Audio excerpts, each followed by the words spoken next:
Ces responsables et agents de la Croix-Rouge inquiets depuis la résurgence de l'épidémie Ebola le 14 février dernier en Guinée-Conakry, pays voisin de la Côte d'Ivoire. Épidémie qui a causé la mort de 5 personnes dans ce pays. Ils décident alors d'intensifier les efforts de préparation et de riposte contre cette maladie.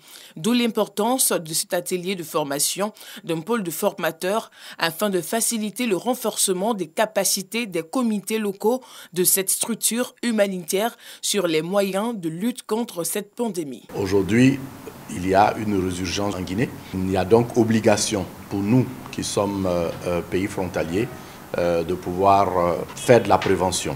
Je précise que nous, Croix-Rouge, notre mission, c'est de prévenir et alléger la souffrance humaine, c'est de protéger la santé et la vie. Pour les participants, cet atelier vient à point nommé vu le contexte de crise sanitaire due à la Covid-19. Ils encouragent et félicitent les initiateurs. Pour l'heure, Dieu merci, il n'y a pas de cas encore confirmés d'Ebola en Côte d'Ivoire. On prévoit mener des actions au niveau de la zone ouest de la Côte d'Ivoire, frontalière donc avec la Guinée où sévit une épidémie d'Ebola. Donc il était bon que au sein même du staff de la Croix-Rouge Côte d'Ivoire et parmi nos volontaires, il puisse y avoir des personnes à même de pouvoir restituer la formation, la connaissance donc de cette maladie. Normalement, la reconnaissance au début c'est difficile, puisque c'est une maladie qui ressemble au paludisme au début, à la grippe et à d'autres maladies virales qui se manifestent par les maux de tête, les courbatures. Donc beaucoup de maladies présentent les mêmes symptomatologies que Ebola. Il est difficile au début. C'est pour cela que dès l'apparition de ces signes, il faut se rendre à l'hôpital. Si la population reconnaît les signes suivants, quelqu'un qui présente des céphalées, des maux de tête, avec des saignements, il faut immédiatement le signaler dans le centre de santé le plus proche. Les responsables de la Croix-Rouge de Côte d'Ivoire, auxiliaires des pouvoirs publics, appellent à la vigilance et invitent les populations à respecter les gestes hygiéniques et les mesures barrières afin de lutter efficacement contre les pandémies d'Ebola et du nouveau coronavirus. L'Inde dépassée par la crise sanitaire. Les crémations s'enchaînent à un rythme jamais vu auparavant. Partout, les services d'urgence débordent. Beaucoup de patients Covid meurent devant les hôpitaux. J'étais à l'intérieur avec mon grand-père il y a quelques minutes. Il y avait 3 cadavres juste à côté de mon grand-père et il a paniqué en disant qu'il ne survivrait pas. Alors je l'ai ramené dehors et maintenant il se repose. Dimanche, l'Inde a enregistré 300 000 contaminations, un record mondial. Je n'ai pas peur de vivre en ville et je ne blâme pas le gouvernement. Il fait tout ce qu'il peut, mais je blâme les citoyens. Je blâme les gens qui, en dépit de toute cette sensibilisation du gouvernement, les gens ne s'en soucient pas. Ils se déplacent de manière insouciante et les activités se déroulent et je blâme les gens, pas le gouvernement. L'Union européenne s'est engagée à apporter une assistance au pays. Bonjour papa. Bonjour ma fille, comment ça va? Ça va bien. Papa, le maître dit d'acheter un livre de lettres pour pouvoir lire correctement comme mes amis. Adam, t'as lu quoi? Livre de lettres. Toi-même là, je ne voulais pas te mettre à l'école. La femme là, elle reste à la maison pour aider la maman à la cuisine. C'est parce qu'elle t'a mise à l'école que tu ne veux pas la faire le livre de lettres. Allez, quitte maman là-bas. Construire les enfants de demain par la lecture, tel est le message véhiculé dans ce sketch par les enfants d'Aouya, village situé dans le département de Jacquesville. Achetez tous les livres de vos enfants, car lire c'est l'instruire. Nous sommes à la 2e édition du mois du livre, une journée initiée par l'ONG Unclobacan en collaboration avec la fondation Children of Africa. Elle vise à réduire le taux d'analphabétisme et donner le goût de la lecture aux enfants. Cette initiative vise à rapprocher le livre des lecteurs, mais principalement des enfants, parce que le livre est la porte d'entrée de la connaissance en fait. Il faut que les gens se rendent compte que les enfants n'ont pas changé. C'est peut-être les parents de maintenant qui sont plus laxistes, quel que soit ce qu'on offre comme cadeau à un enfant. il faut y ajouter un livre parce que c'est le meilleur cadeau qu'on peut faire à un enfant. Selon la promotrice de l'événement, Geneviève Dagri, l'objectif de cette plateforme est de promouvoir la lecture en milieu scolaire, précisément dans les établissements primaires, secondaires et professionnels.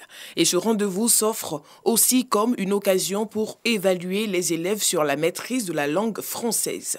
Durant cette deuxième édition, des écrivains de renom, à savoir Robert Delpech, Adama Daïko, Aminata Sissé et Anzata Ouattara, y étaient pour des dédicaces. Moi, tant qu'on parle du livre, je suis présente. Nous rapprocher des populations, venir vers les jeunes, venir vers les enfants et leur parler du livre, de l'importance de la littérature, je pense que c'est le plus important. J'amène un texte intéressant pour que les enfants puissent mettre des mots sur des oiseaux qu'ils peuvent identifier. Si les enfants voient cet oiseau, ils comprendront en lisant. Je sillonne des salons de livres, des rencontres littéraires, et parce que l'humour, quand même, c'est vrai qu'il est parlé, mais l'humour doit être aussi écrit pour que la postérité, les générations futures comprennent que c'est vrai que les sketchs, on peut aller les prendre sur Internet, mais c'est bon quand même d'écrire, de laisser des traces.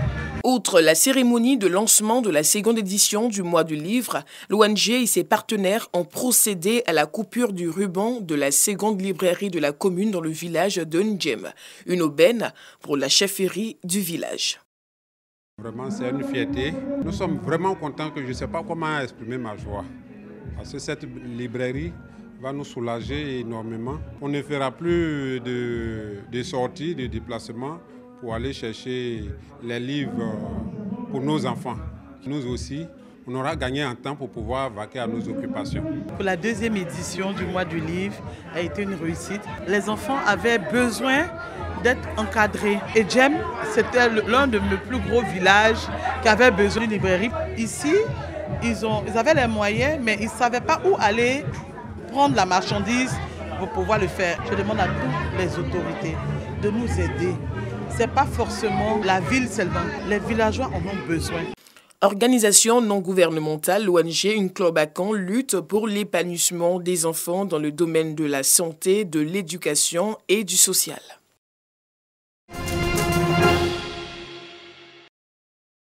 San Pedro aux couleurs de la 3e édition du festival dénommé Festival San Pedro. Une initiative du conseil municipal qui entend ainsi promouvoir les atouts économiques, culturels et touristiques de la deuxième ville économique du pays. Le thème de cette année, San Pedro, ville de demain. Oui, San Pedro, ville de demain. San Pedro, espoir de la Côte d'Ivoire. San Pedro, cette belle destination créée pour offrir des terres nouvelles au développement de la Côte d'Ivoire, qui traduit bien notre noble ambition, car la Côte d'Ivoire de demain, c'est véritablement San Pedro. Cette édition, parrainée par l'ambassadeur des États-Unis en Côte d'Ivoire et présidée par le président du Conseil économique, social, environnemental et culturel, a été lancée ce vendredi. C'est pour moi une belle occasion de découvrir la deuxième ville économique de Côte d'Ivoire, un pays qui est riche en diversité. Et j'ai pu constater que le gouvernement américain fait déjà beaucoup de choses dans cette partie du pays.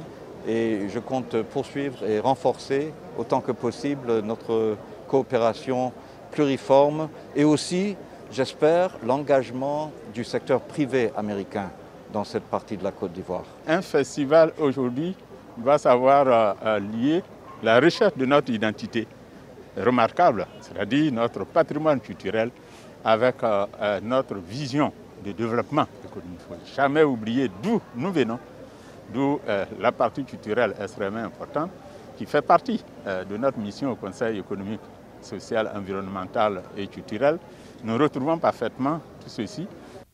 Un forum business avec la participation des chambres de commerce et d'industrie ivoiriennes et américaines, des opérateurs économiques du secteur privé, un concours culinaire et gastronomique, des expositions des tenues traditionnelles, des danses traditionnelles et des promenades touristiques en mer vont meubler ces 3 jours de festival à San Pedro.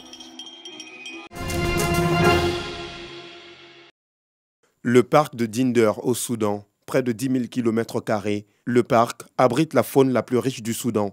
Mais la population autour a beaucoup grossi ces dernières années, entraînant une demande croissante de terres dédiées aux cultures. Nous venons de Maïkarato et ils nous ont donné juste 5 km² pour l'agriculture. Mais ce n'est pas assez pour nous. Nous avons besoin de plus. Récemment, le parc a été exploité pour des cultures agressives et pour la chasse. Ce sont donc des menaces pour la réserve, qui est considérée comme la plus grande réserve du Nord. Elle est aussi devenue le dernier refuge pour les animaux sauvages du nord du Soudan. Mais tout n'est pas perdu. La réserve a réussi jusqu'ici à maintenir intacte sa biodiversité.